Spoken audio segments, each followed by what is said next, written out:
I think most of you know I've been away for most of the past 2 weeks. Many emails have crossed my inboxes in that time. Most of them, I had to pass them by. I had to skip them over.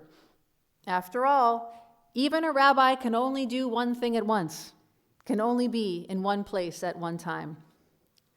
But one email caught my eye from the Schechter Institute, a center of Torah study from the Masorti movement in Jerusalem. The subject line was, "What caused Isaac's blindness?" We read in this week's parasha, Toldot, when Isaac was old and his eyes were too dim to see, he called his older son Esav to him and said, "My son." Esav answered, "Here I am." We know how the story goes from there. Because of Isaac's physical blindness, in addition to some family trickery and perhaps some metaphorical turning of a blind eye, Isaac gives his special blessing, which he meant to give to Esav, to his other son, Jacob. In the email I received, Dr. Gila Wachman teaches that the Midrash in Bereshit Rabbah provides several different explanations of the deeper meaning in Isaac's blindness. Rabbi Yitzchak teaches that Isaac's blindness was the consequence of taking a bribe from Esav, the delicious meat Esav would hunt. So Isaac's blindness was like a punishment.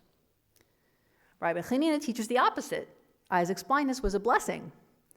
It allowed Isaac to give the blessing to the son who was meant to receive it, Jacob, even though Isaac wanted to give the blessing to Esav. Rabbi Elazar ben Azariah has a different interpretation altogether. He sees Isaac's blindness as a protection from God, so Isaac would be shielded from the public shame of having a wicked son. He wouldn't see it. And there are two interpretations that connect back to the most pivotal moment of Isaac's life, the Akedah, the time when Isaac's life was on the line because God was testing his father Abraham. One interpretation teaches that Isaac saw the divine presence during this trial. Another teaches that angels' tears fell into Isaac's eyes when he was bound on the altar. Both interpretations teach that this childhood trauma caused adult blindness. Now, Dr. Wachman's conclusion is interesting. She notes that Isaac's blindness is on the one hand a limitation, on the other hand a blessing, enabling him to give Jacob the blessing Jacob was always meant to receive. And she comments, "Blindness does not always prevent us from seeing the truth." And that was the end of the email. I think that reading this during these 2 weeks of being away struck me because it represented an interpretive perspective that was hard for me to grasp during a break from my usual rabbinic duties. Because when I saw the subject line of the email, the question, "What caused Isaac's blindness?" my first thought was, it was probably cataracts. I've been in a more literal, a more physical, a more concrete mindset than usual over these past 2 weeks. It's not because I've been on vacation, it's instead because I've been caring for my mom. I did learn recently that my mom is developing cataracts, but it will be a while before they're ready to operate. That's a problem for the future. The problem that was on the table, the problem that we were addressing, is arthritis. Due to the miracles of medical technology, there was a relatively easy fix: total hip replacement with anterior approach, which is how the cool kids do it these days. Relatively speaking, the surgery is easy and gentle, and the procedure went really well. But what makes the whole situation more interesting is a co-occurring medical issue: Alzheimer's disease. My mom can't always remember that she had hip replacement surgery last Friday, or that her need to use a walker is only temporary. For me, the experience of caring for her is one of patience and of repetition. But I know for her, the experience is very different. Confusing doesn't even begin to describe it. Over these past 2 weeks, I've been so immersed in doctor visits and hospital rooms that I haven't been in my usual routines of prayer and study. I had a moment when I felt I was drifting away from Torah. But Dr. Wachman's teaching, ironically on blindness, helped me see anew about my experience these past 2 weeks, that this too is Torah. That in this dual journey of my mom experiencing life as an older adult and me experiencing life as a caregiver, there is so much to learn and appreciate. In this week's parasha, Isaac, not unlike my mom, is on a journey towards the unknown. He's reached a moment in his life where he can't do all the things he used to do. He's acquired, along with his years of life experience, some significant limitations. They didn't have cataract surgery as we know it now, back in the days of Isaac, our forefather. But I know, seeing the experience of my mom, and I know that many of us know, seeing the experiences of our loved ones, that even the best that medical science has to offer still can't solve all our problems, still can't guarantee that things will be simple or easy. Sidebar. Modern medical science is an amazing and important thing. Please, all of us, let's go to the doctor regularly. Let's encourage our family and friends to do so too. It's not a guarantee of a simple life or an easy life, but it's an essential step towards a better life. Reading our parasha this week can inspire us to gratitude for modern medicine, and life always inspires us to humility, as we see from our experiences that even when we do all we can, there are no guarantees. Being an older adult, when we reach a certain point, becomes a journey towards the unknown. It presents us with a challenge. Can we be courageous and make the most of life despite its limitations, despite our limitations? And can those around us, those of us with older adults in our lives, be kind and compassionate, seeing and finding their strengths and continuing to see value in our relationships with them as they continue to change?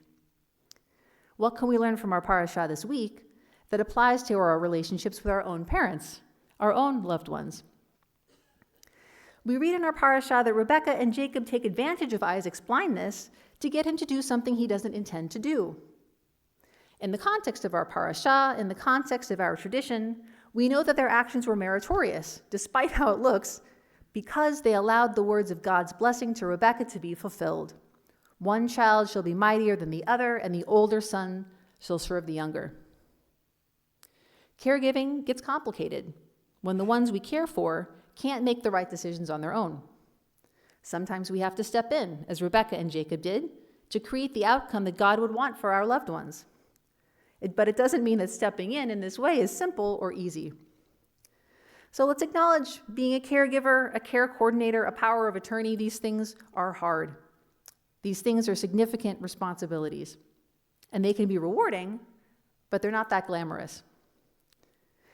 This week, I leaned into some wisdom I received from author and coach Hannah Williamson. She addresses the question of what to do when life seems to ask us to show up for others before we show up for ourselves. Most of us remember what they say when you're on board an airplane. You have to put your own oxygen mask on before you help others.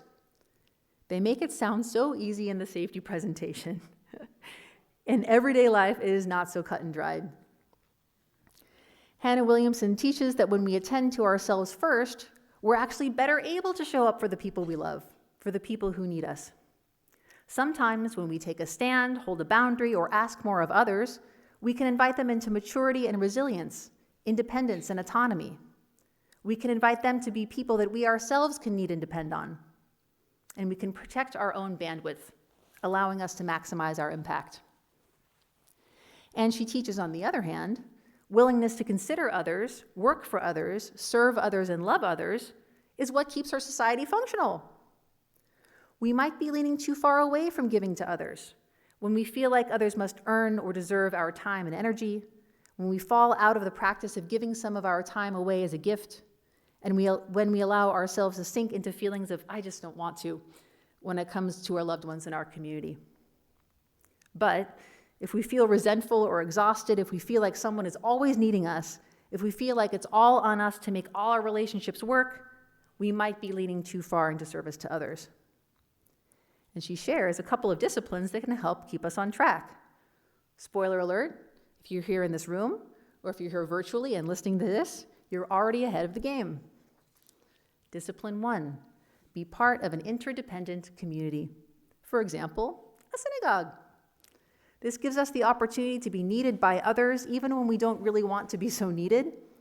And it gives us the opportunity to have people in our lives who we can count on in our moments of need.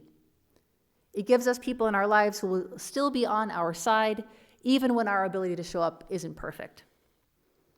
Discipline 2, take time for rest, for example, Shabbat. Hannah Williamson teaches, and I quote, having time set aside when I remember that I am a small part of a big story, that the world was created good, and that the world does not depend on me and is not upheld by me is centering.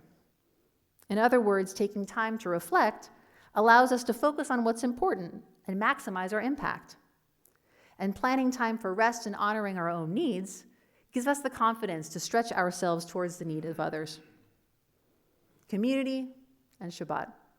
There are so many situations in life when these two pillars are such practical supports. There are so many questions in life where community and Shabbat are the most straightforward answers. It's been a busy and meaningful time I've had away. It's a delight and a comfort to be back. Even as we all know, getting older can be a little scary, even as being a caregiver can tap resources we didn't even know we had. We can give ourselves the gift every week of Shabbat, and we can give ourselves the gift every day of community. May we find comfort in the teachings of Parashat Toldot to care for our loved ones as we all journey together towards the unknown. And may we find strength in the interdependence of our community and in the rest that Shabbat provides us. Life is truly an adventure. Let's make the most of it. Shabbat Shalom.